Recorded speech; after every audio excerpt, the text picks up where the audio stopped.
Welcome to C computers. ಇವತ್ತು ನಾನು some ಫಂಕ್ಷನ್ನ ಹೇಗೆ ಮಾಡೋದು ಅಂತ ಹೇಳ್ಕೊಡ್ತೀನಿ. ಸಿಂಪಲ್ಲಾಗಿ ಸಮ್ ಫಂಕ್ಷನ್ ಮಾಡೋದು ಹೇಗೆ ಅಂತ ಎಲ್ರಿಗೂ ಗೊತ್ತು.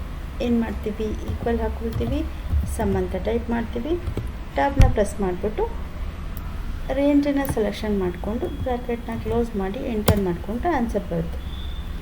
ಈಗ ಬಂದಿರೋ ಆನ್ಸರ್ ಜೊತೆ ನನಗೆ ಮಿಕ್ಕಿದ ಪ್ರಾಡಕ್ಟ್ ನೇಮ್ಗಳ ಟೋಟಲ್ ಕೂಡ ಬರಬೇಕಂತಾದರೆ ನೀವು ಆನ್ಸರ್ ಮೇಲೆ ಕ್ಲಿಕ್ ಮಾಡಿ ಡ್ರ್ಯಾಗ್ ಮಾಡಿದ್ರೂ ಕೂಡ ನಿಮಗೆ ಆನ್ಸರ್ ಬರುತ್ತೆ.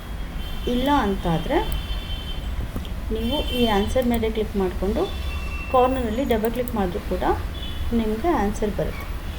ಈಗ ನನಗೆ ಈ ಪ್ರಾಡಕ್ಟ್ಗಳು ಏನು ಸೇಲ್ ಆಗಿದೆ ಇದರ ಆನ್ಸರು ನನಗೆ ಕಾಲಮ್ ವೈಸಲ್ಲೂ ಬೇಕು, ದೆನ್ ರೋ ವೈಸಲ್ಲೂ ಬೇಕಂದರೆ ಏನು ಮಾಡಬೇಕು, ಫಸ್ಟು ನಾವು ಡೇಟಾನ ಸೆಲೆಕ್ಷನ್ ಮಾಡ್ಕೋಬೇಕು. ಡೇಟಾನ ಸೆಲೆಕ್ಷನ್ ಮಾಡಿಕೊಂಡು ಎಕ್ಸ್ಟ್ರಾ ಕಾಲಮ್ ದೆನ್ ರೋನ ಸೆಲೆಕ್ಷನ್ ಮಾಡ್ಕೊಂಡಿದ್ದೀನಿ. ಸೆಲೆಕ್ಷನ್ ಮಾಡಿಕೊಂಡು ಸಮ್ ಫಂಕ್ಷನ್ಗೆ ಶಾರ್ಟ್ಕಟ್ ಬಂದು ಆರ್ಟಿಕಲ್ ಅಂತ ಇರುತ್ತೆ. ಆರ್ಟಿಕಲ್ ಅಂತ ಪ್ರೆಸ್ ಮಾಡಿ ನಿಮಗೆ ಆಟೋಮೆಟಿಕ್ಕಾಗಿ ರೋ ವೈಸ್ ಮತ್ತು ಕಾಲಮ್ ವೈಸಲ್ಲಿ ನಿಮಗೆ ಆನ್ಸರ್ ಬಂದಿರುತ್ತೆ ನೋಡಿ. Thank you for watching.